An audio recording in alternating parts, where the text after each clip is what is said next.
Eto, nasa 82 katao na aresto ng Tarlac Police ay sinagawang anti-crime drive net. Alimin natin kay Jude Briones. Target on air. Live report. Karex, nagsagawa ng anti-crime drive nets ang Tarlac Police Provincial Office mula Abril 28 hanggang Mayo 4, 2025 na nagresulta ng pagkakaresto nila sa 82 katao.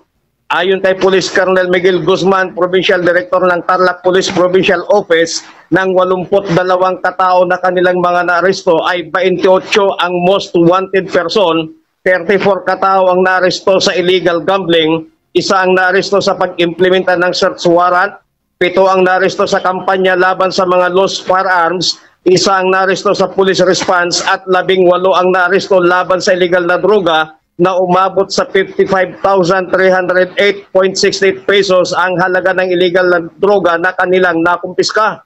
Umabot naman sa 833 na mga motorsiklo ang kanilang na-impound sa pagpapatupad nila ng no plate, no travel policy at mga iba pang paglabag sa batas trapiko. Pagtitiyak ni Police Colonel Miguel Guzman na ang buong pwersa ng kapulisan ng lalawigan ng Tarlac ay patuloy na paiigtingin ang kampanya laban sa anumang kriminalidad para sa kapayapaan at kayusan ng buong lalawigan, lalo na ngayong nalalapit na ang midterm election 2025. Mula dito sa Tarlac City, Jude Briones nagulat para sa Target On Air sa DZMA 1530 ang Radyo TV. Target on air. Live report.